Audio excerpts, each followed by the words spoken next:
3 times the last time. Some of you guys on Body Concepts will seriously have to come over to my team. Too many of you guys here.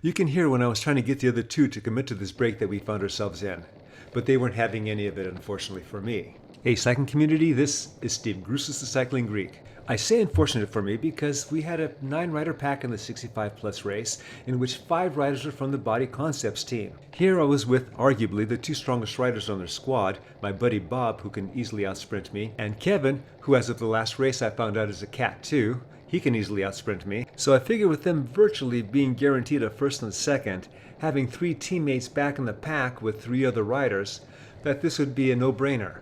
But that evaluation is based on certain assumptions on my part. For example, I'm assuming that if you're this old and you're racing, that you have a lot of experience. That may not be the case. I know they have a new addition to their team and that they don't live in the same location, so they don't probably have an opportunity to train together. So the question of team tactics presents itself. And that's what I'm going to be focusing on in this video. As we were lining up for the promenade to get to the start, I noticed that we had that group of 9 in which 5 were Body Concepts riders. This was potentially going to suck for me as a race and as for being able to get any type of results. I then do what I usually do, is started thinking of it as a problem that needed to be solved. First thing I did was I go up to my buddy Brian, who's on a different team, but he lives close to me. He's on the south side of the valley and I'm more on the central side of the valley. I pointed out the reality of our situation and suggested that we take turns covering their attack. All the while keeping in mind that we had to be frugal in doing that as we didn't want to burn out. Now there were 2 other riders and I didn't know them that well, so I didn't want to really approach them with doing that as I didn't want to appear too controlling, but I did talk to one and alluded to the situation in hopes that would entice him to join in. Now you notice that I just came up to my buddy Bob because he had snuck off the front. This is another potential opportunity for me. I immediately go to the front in order to show him I'm willing to work on a break. Of course, having the 3-second goldfish-like memory that I do, I forgot that we were in a better break earlier in which he didn't want to participate. What he did was an excellent move tactically. He snuck off the front. It didn't take him a lot of energy. It required more energy of me to get up to him. It showed their team who's willing to work on a break, and it also showed their team who's a potential threat. Rightly or wrongly, I was sensitive to whatever was going off the front, especially if it involved Bob, Kevin, or Matt, as I was familiar with those 3 riders and they're pretty strong.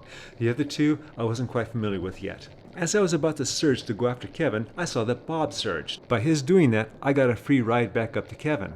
At the 5-mile mark, a gap has developed. There are 2 Body Concepts with 2 of the riders at the front and the rest of us at the back. So, do you let that go? Not if you're Body Concepts. With the numbers that they have and the 2 of the strongest riders being back with me, they have to bring it back. We now jump over to the 11-mile mark. This is an opportunity to show you some tactical positioning. The 2 main takeaways are that there are Body Concept riders between Brian and myself, and that Brian is following another Body Concept rider at the front. If Brian and I were next to each other, then we would be exposed if there was another attack going in another part of the pack. This way, Brian and I can cover more Body Concept riders. He can react to whoever's around him, and I can react to whoever's around me, and most of those will not overlap. Note that Brian and I are just concerned about Body Concept riders. If any of the other 2 riders went off on a breakaway, we would not worry about that. It would be the disadvantage to Body Concepts if they did not bring that back. Here we have a Body Concepts that went off the front. Kind of just snuck off the front actually. There were a couple of choices here for Brian. He can either stand his wheel and just continue to get a free ride, or 2, let him go and then see if somebody will counter up to him. That second choice I would consider more graduate level work, if you will. And it should only be done if you actually had teammates, because you wouldn't want another Body Concepts bridging up there and then you have 2 of them you have to contend with. And if you did have a non-Body Concepts rider bridging up there, then Body Concepts would have to spend their energy to get him back. But what actually happened was that Brian just accelerated and he used his own energy to bring them back. So the choice in that case was he should have just stayed on the wheel.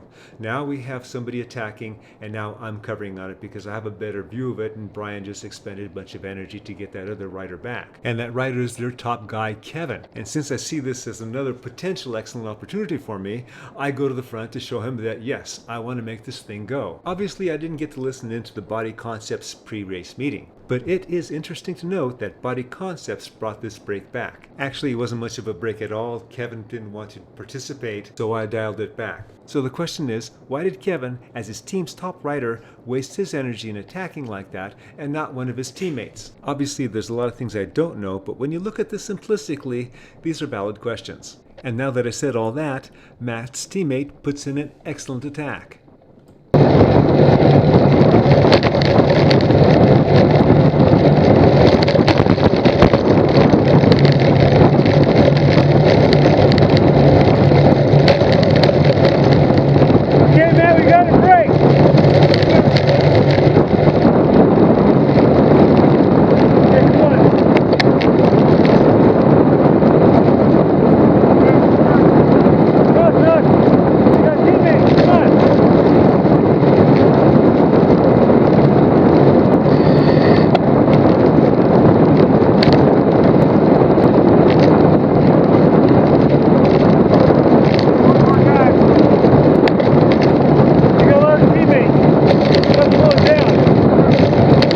As you can see, I'm pretty much begging to get Mac to go on a break with me. Let's take a moment to see what's going on in the back of us.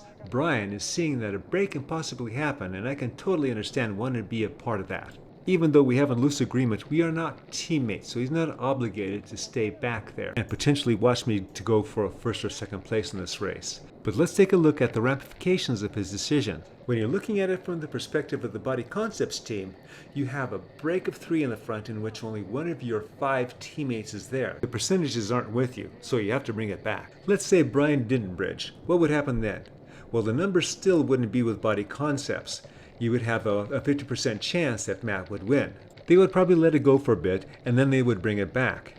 They'd have to use the energy, and then Brian wouldn't. Jumping ahead a bit, Brian has rolled off the front leading into the roller section. There's a rider that's pulling him back that's not part of the Body Concepts team. Since it's an advantage for me that Body Concepts uses their energy and not anyone else, I roll up to that rider and hopefully lightly suggest that it should be Body Concepts that should be using their energy and he should be saving his. Fortunately, that rider backs off, and then it's Kevin who attacks to go bring back Brian. All the while I'm thinking, why is it Kevin, their top guy, that's bringing him back? They have 4 other riders, and it's domestiques that are supposed to be doing this job. Of course, I'm not going to say anything during the race because it's to my advantage that Kevin is using his energy and his teammates aren't. With not a lot of subsequent action, I've just jumped to the 29.5 mile mark. There's a break that's starting to roll at the top of one of these small climbs.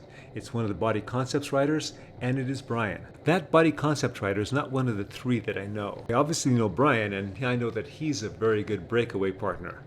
Very strong and steady on the flats. I would love to be in that break with him, but that wouldn't be the right move. By being patient, I'll just sit on the wheels and let them give me a free ride up, if they decide to do that. I'm following Body Concepts team leader Kevin, and he's following Matt. A little over a kilometer later, with Kevin now pulling, Bob puts in an excellent move and attacks in order to bridge up to the break. That is a dangerous move, so I've got to jump on it. It takes me a lot more energy than I want to use to get up to Bob, but I have no choice.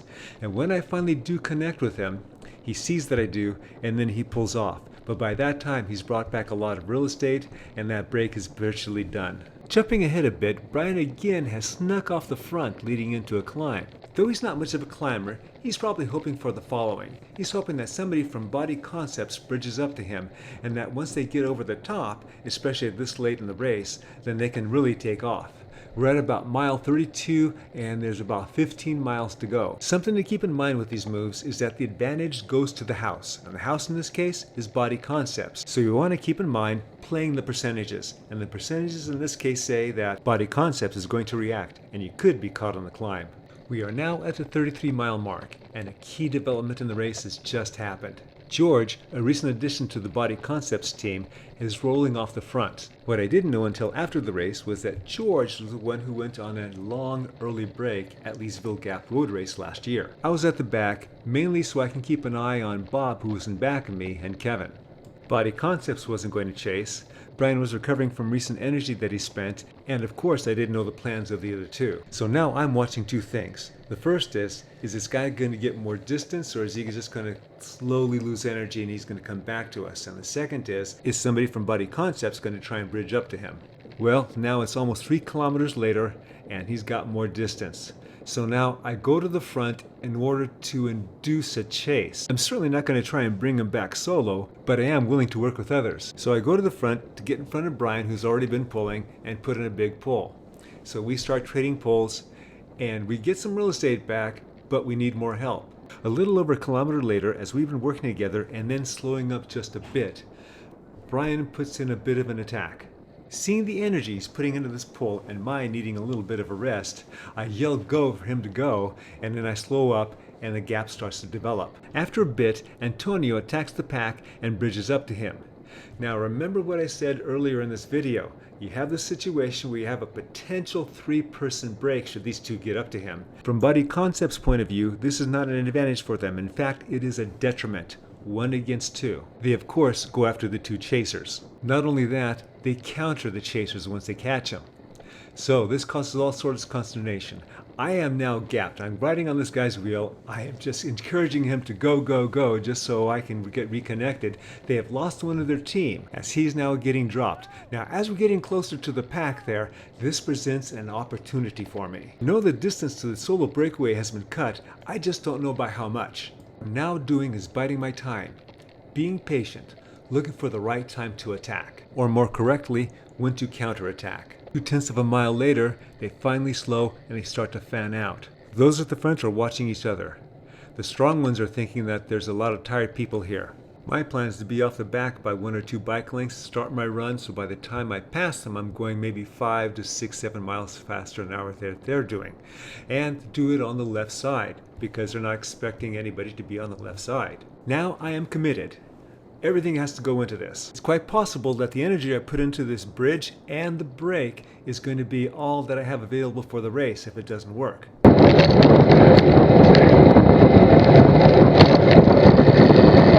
tour bus. Tour bus. There's a break, go. Let's go.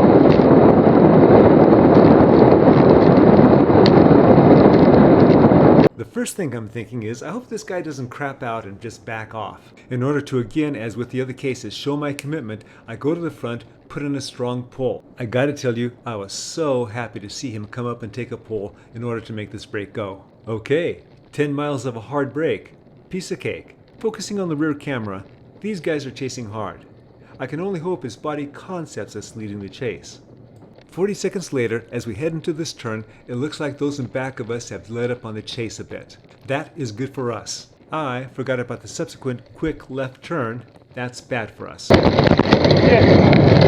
So now I am both wasting energy and costing this break time. After I get up to him, I've got to rest for a bit, so I'm on his wheel. We pass some juniors up, and as you can see, those in back of us are getting closer, and I'm hoping these juniors will confuse the chasing pack a bit. After another few minutes, we are caught. So we've been away for about 3 kilometers in all. My buddy Bob puts in a counter, something that I can't cover, but he is covered by Antonio, so that helps. So I just shot a lot of my energy, and we have about 15 kilometers to go. I just jumped forward to 2 miles to go.